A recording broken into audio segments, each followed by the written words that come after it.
উত্তরবঙ্গের জঙ্গল এবং এখানকার প্রাকৃতিক সৌন্দর্য, তার সাথে রয়েছে বন্যপ্রাণী, হাতি, লেপার্ড, বাঘ, বাইসন, হরিণ।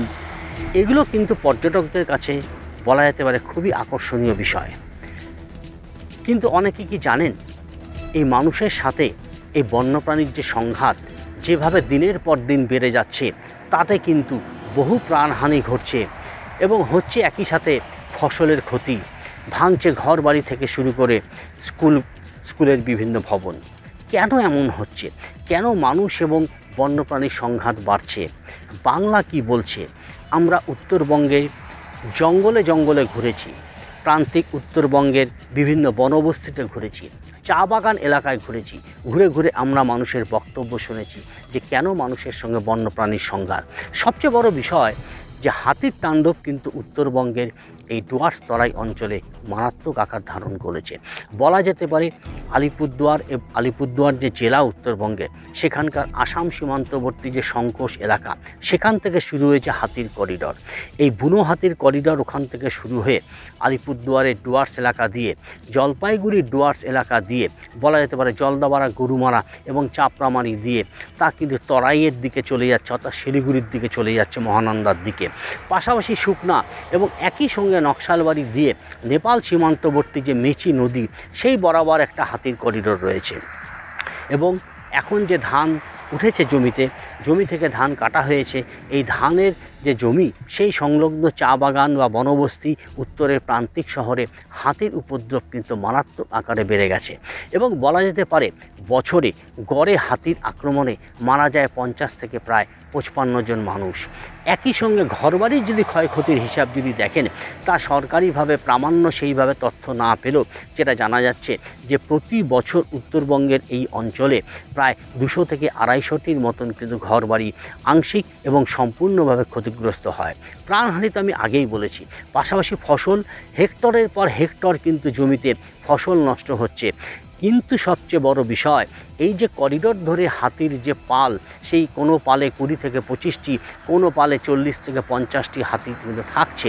এবং যেটা জানা যাচ্ছে, বিশেষজ্ঞরা পরিষ্কারভাবে বলছেন যে একটা সময়, আজ থেকে যদি আমরা 30-40 বছর আগে ফিরে যাই, তখন কিন্তু এই যে হাতির যে করিডোরে এত বসতি ছিল না।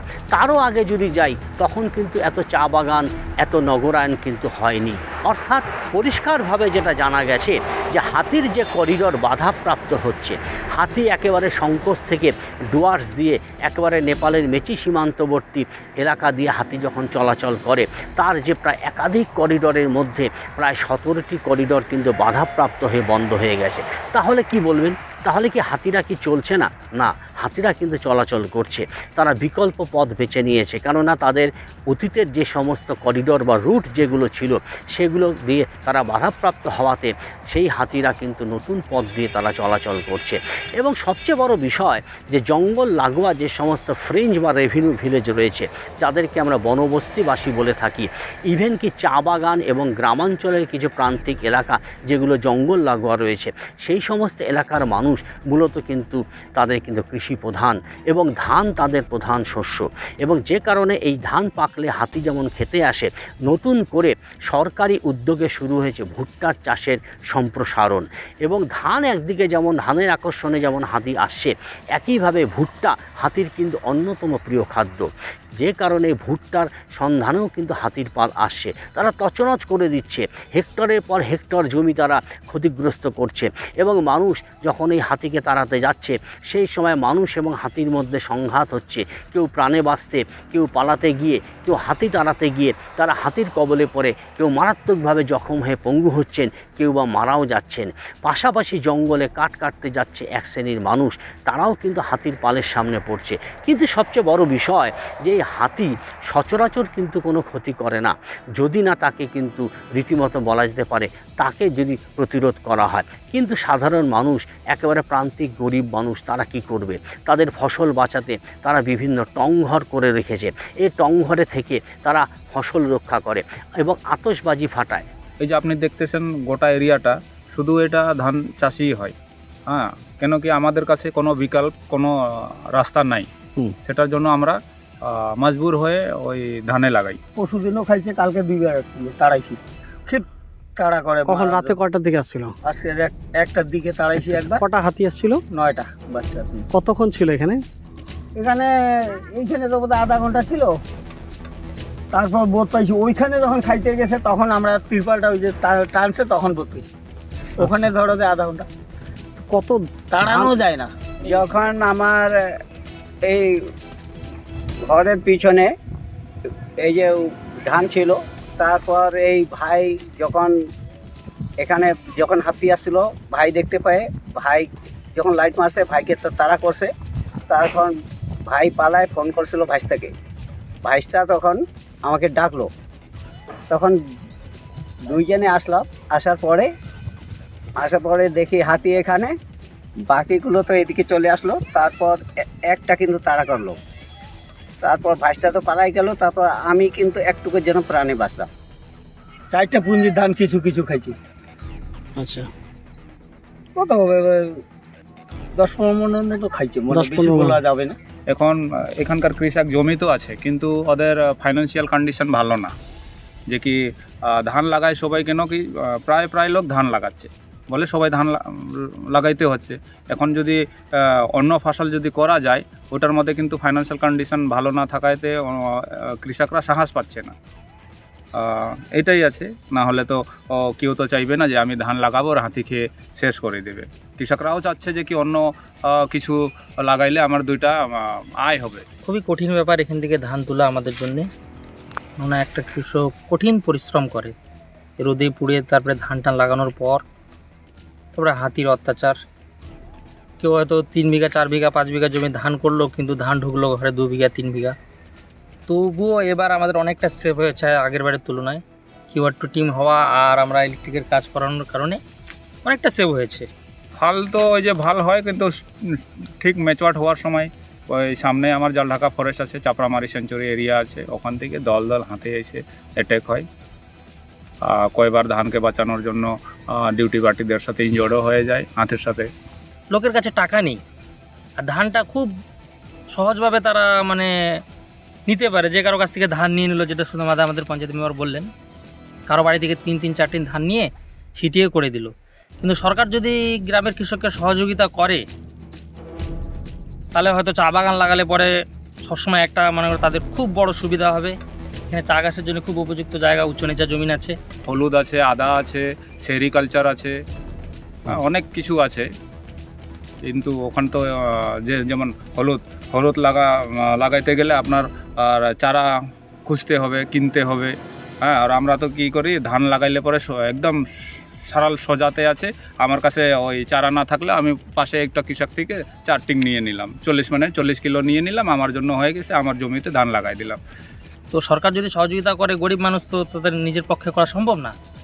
সরকার যদি নিজের আগ্রহ দেখায়, কৃষকদের যদি বলে তোমাদের যত জমিন আছে আমরা কিছু সহযোগিতা করছি, তোমরা চা বাগান লাগাও, বা আদার কথাও বললেন, বিকল্প অনেক রাস্তা আছে, কিন্তু মানে গরিব লোকের পক্ষে করা সম্ভব হচ্ছে না আর কি। সরকার সহযোগিতা করলে খুব সহজে হয়ে যাবে আমার মনে হচ্ছে।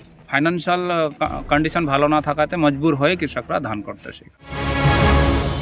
আরও একটা বড় বিষয় যে বন্যপ্রাণ বিভাগ, অর্থাৎ বন দপ্তরের যে বন্যপ্রাণ বিভাগ, তার কিন্তু বিভিন্ন ওয়াইল্ড লাইফ স্কোয়াড রয়েছে। সেই স্কোয়াড কিন্তু যখন খবর পায়, তারা সেই সমস্ত উপদ্রুত বন্যপ্রাণী এলাকায় তারা কিন্তু ছুটে যান। কিন্তু মানুষের মধ্যে মাঝে মধ্যেই কিন্তু এক ধরনের অভিযোগ রয়েছে যে স্কোয়াডকে খবর দেওয়া হলেও তারা নির্দিষ্ট সময় আসেন না, যে কারণে দেরিতে আসার ফলে ততক্ষণও কিন্তু যা ঘটার তা কিন্তু সব রীতিমতো শেষ হয়ে গেছে। পাশাপাশি এই ওয়াইল্ড লাইফ স্কোয়াডগুলো পরিকাঠামোগত দিক থেকে তারা পিছিয়ে রয়েছে। এখনও তারা অত্যাধুনিক আগ্নেয়াস্ত্র যেমন পায়নি, শুধুমাত্র আতশবাজি, বাজি পটকা এবং কিছু সার্চ লাইট এবং কিছু পুরনো আমলের যে বন্দুক, সেই সমস্ত দিয়েই তারা বন্যপ্রাণীকে তারা সামাল দেয়।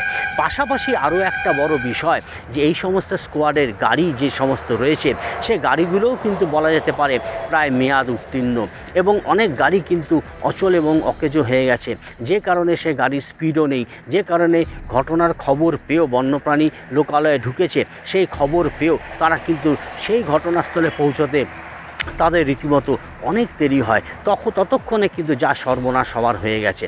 এই রকম পরিস্থিতির মধ্যে যেটা দেখা যাচ্ছে যে মানুষ এবং বন্যপ্রাণীর সংঘাত কিন্তু বেড়েই যাচ্ছে, এবং শুধু হাতি নয়, হাতির পাশাপাশি কিন্তু রয়েছে বাইসন, অর্থাৎ যাকে আমরা ইন্ডিয়ান গৌড় বলি, এবং এই হাতির পাশাপাশি উত্তরবঙ্গে আরও একটি বড় বিষয় রয়েছে লেপার্ড, যাকে আমরা বলি চিতাবাঘ। এবার আমরা সেই চিতাবাঘের কথাই কিন্তু মানুষের কাছ থেকে শুনবো এবং সেই বিষয়টি তুলে ধরবো যে চিতাবাঘের সঙ্গে মানুষের যে সংঘাত কিভাবে হচ্ছে। রাত্রে হঠাৎ করে আমরা যেখানে ওই দিন খাঁচাতে বাঘ পড়েছিল ওইখানে দেখতেছি হঠাৎ করে আর একটা বাঘ সেম যা ওই লেপার্ড আসছিল, ওইটা দেখতে পাইলাম আমরা। দেখতে তো কিউআরটি টিমগুলো পাইছিল, কিন্তু ওরা ডাকলো, পরে আমরাও দেখতে পাইলাম ওইখানে আসছিল। কতক্ষণ ছিল ওইখানে 15 মিনিট মতো ছিল প্রায়। তারপরে? আমরা ওই বোম মারলাম তাও পালায় না। আচ্ছা, এখানে তো ফুটপ্রিন্ট দেখা যাচ্ছে দুটো চিতাবাঘের। দেখতে তো অনেকগুলোই পাওয়া যাচ্ছে, কিন্তু এখন 2টা না 3টা এটা আমরা সঠিক বলতে পারলাম না, আমরা দেখলাম একটা।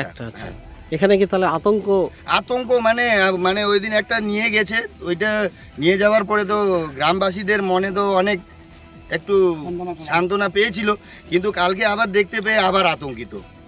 আচ্ছা, এখানেই না একটা মেয়েকে তুলে নিয়ে মেরে ফেলেছিল? এইখানে এক্সাক্ট এইখানে না, কিন্তু এইখান থেকে প্রায় 100 মিটার দূরে ওর ওই মেয়েটাকে নিয়ে গেছিল, ওর বাড়ি প্রায় 100 মিটার দূরে। কিন্তু ওই দিন তো আমাদের এইখানে লাগাইছিলাম খাঁচা, ওইখানে পড়েছিল একটা বাঘ, চিতাবাঘ, মেল ছিল। তো আমাদের গ্রামবাসীদের ডাউট এটা মনে হয় ফিমেলটা ওর পার্টনার হইতে পারে। কালকে যেখানে পড়েছিল ওইখানে আইসে ও 15 মিনিট ছিল, তারপরে বোম টোম মারলাম, লোক আইসে দাঁড়াইলাম, তখন জঙ্গলে ঢুকছে। মানুষ এবং বন্যপ্রাণীর সংঘাতে বাংলা কি বলছে সেখানে আমরা হাতি এবং বাইসনের কথা বলেছি। এবার আমরা চলে এসেছি চা বাগানে। উত্তরবঙ্গের এই চা বাগানে সবচেয়ে বড় সমস্যা, হাতি তো আছেই, কিন্তু গুরুতর সমস্যা হচ্ছে লেপার্ড, যাকে আমরা চিতাবাঘ বলে থাকি। এবং এই যে চা বাগান, এই চা বাগানে যেখানে আমি দাঁড়িয়ে রয়েছি, এই চা বাগানের গাছগুলোর ভেতরে রয়েছে তাদের সেচ খাল, অর্থাৎ যে জল সেই সেচ খাল দিয়ে যায়, সেই জায়গাটি রীতিমতো স্যাঁতস্যাঁতে হওয়ার কারণে লেপার্ড বা চিতাবাঘের বলা যেতে পারে আদর্শ তাদের আশ্রয়স্থল হচ্ছে চা বাগানের মাঝখান দিয়ে যে সেচ খাল, সেই নালা। যে কারণে চা বাগানের শ্রমিকরা যখন এই চা পাতা তুলতে যায় বা চা পাতা তারা ছাঁটতে অর্থাৎ প্রুনিং করতে যায়, সেই সময় তারা কিন্তু লেপার্ডের খপ্পরে পড়ে। এবং সবচেয়ে বড় বিষয়, এই যে লেপার্ড, এই লেপার্ডের এই যে ঘটনা যেটা ঘটছে, এই লেপার্ড ঘন ঘন যে চা বাগানে তারা বসতি করছে, তারা রীতিমতো বলা যেতে পারে বিশেষ করে স্ত্রী লেপার্ডরা তারা এখানে কিন্তু প্রসব করতে আসছে, একের পর এক তারা কিন্তু এখানে তারা শাবকের জন্ম দিচ্ছে। এবং অনেক সময় দেখা যাচ্ছে যে চা শ্রমিকরা চিৎকার করার পরেও তার উপরে কিন্তু বলা যেতে পারে এই যে লেপার্ড তারা কিন্তু ঝাঁপিয়ে পড়ছে এবং বহু চা শ্রমিককে তারা জখম করেছে।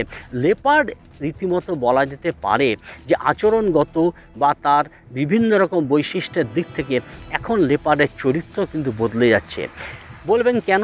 তার কারণ হচ্ছে যে গত 3-4 বছর ধরে দেখা গেছে আলিপুরদুয়ারের হান্টাপাড়া চা বাগান থেকে শুরু করে এই জলপাইগুড়ির ডুয়ার্সের যে খয়ের কাটা যে সমস্ত এলাকা কিংবা আলিপুরদুয়ারের ফালাকাটা, জটেশ্বর, এই সমস্ত এলাকায় যেটা দেখা গেছে যে একটু পূর্ণবয়স্ক পুরুষ যে লেপার্ড বা চিতাবাঘ কিন্তু ছোট ছোট যে সমস্ত শিশু অর্থাৎ প্রায় 8 থেকে প্রায় 12 বছরের মধ্যে তাদেরকে মুখে করে তুলে নিয়ে যাচ্ছে। এটা কি করে হয়? এটা তো সেই জিম করবেটের নরখাদক কি চিতাবাঘ, সেই প্রশ্ন নিয়েও কিন্তু বন দপ্তর আজকে গবেষণা শুরু করেছে, রিসার্চ শুরু করেছে বিভিন্ন গবেষকরা। কেননা সম্প্রতি দেখা গেছে যে নাগরাকাটার খেরকাটা এলাকায় বাড়ির উঠোনে বসে বাসন মাজছিল 12 বছরের এক কিশোরী এবং তাকে রীতিমতো মুখে করে তুলে নিয়ে যায়, তাকে ক্ষতবিক্ষত অবস্থায় মৃত অবস্থায় তাকে পাওয়া যায়। এরকম একাধিক ঘটনা ঘটেছে। লেপার্ড শুধু চা বাগানে প্রসব করতেই যে সে আশ্রয় নেয় তা কিন্তু নয়, রীতিমতো বলা যেতে পারে মানুষের রক্তের স্বাদও কিন্তু লেপার্ড পেয়েছে। এবং যে কারণে প্রতিনিয়ত চা বাগানে আমরা দেখে যাচ্ছি এই যে মানুষ বন্যপ্রাণী সংঘাতের অন্যতম একটি মাধ্যম হচ্ছে এই চিতাবাঘ। চিতাবাঘ কিন্তু থাকবেই, তা না থাকলে কিন্তু চা বাগানের এই ঘটনা কিন্তু ঘটবে না।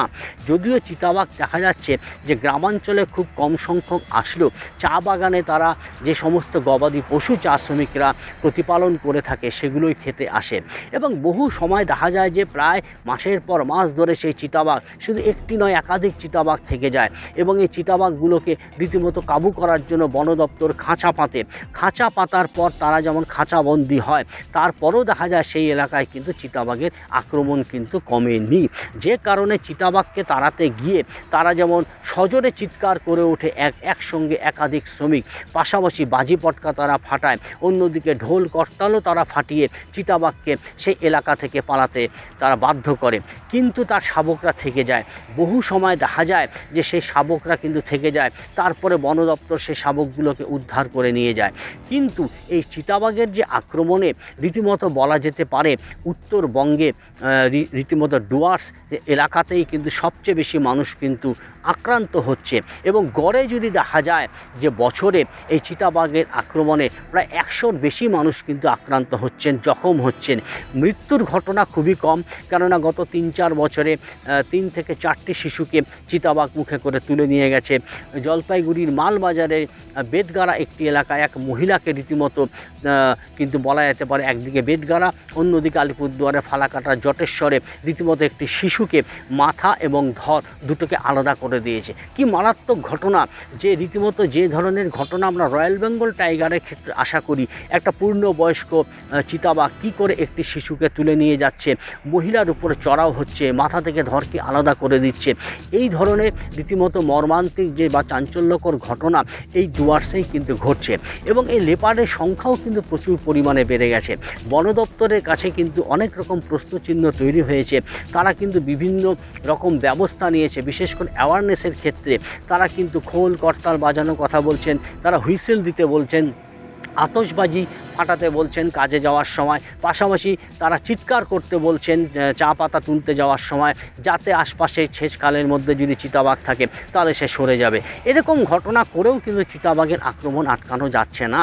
কিন্তু গড়ে দেখা যাচ্ছে যে এই চিতাবাঘ কিন্তু গড়ে এই যে প্রতি বছরে প্রায় 3 থেকে 4টি করে তারা শাবকের জন্ম দিচ্ছে। স্বাভাবিকভাবে চিতাবাঘের সংখ্যা বেড়ে যাচ্ছে। এই রকম পরিস্থিতির মধ্যে যদি চিতাবাঘের সংখ্যা বেড়ে যায়, পাশাপাশি অন্যান্য যে সমস্ত বন্যপ্রাণী যেগুলো আক্রমণ করছে, বিশেষ করে হাতিরও সংখ্যা কিন্তু বেড়ে গেছে।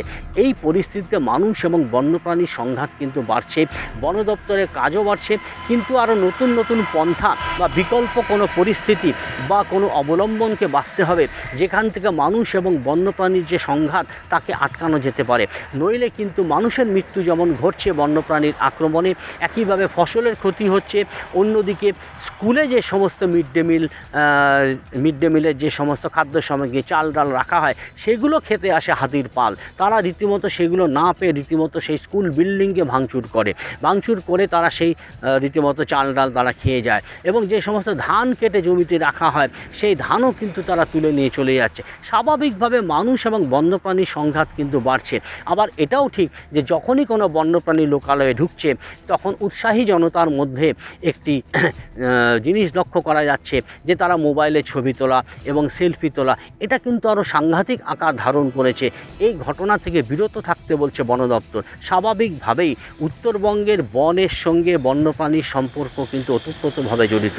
মানুষ এবং বন্যপ্রাণীর মধ্যে যে সংঘাত ঘটছে তা এই সংঘাতের কবে নিরসন হবে তা কিন্তু এখনও জানা নেই। প্রদীপ সরকারের রিপোর্ট,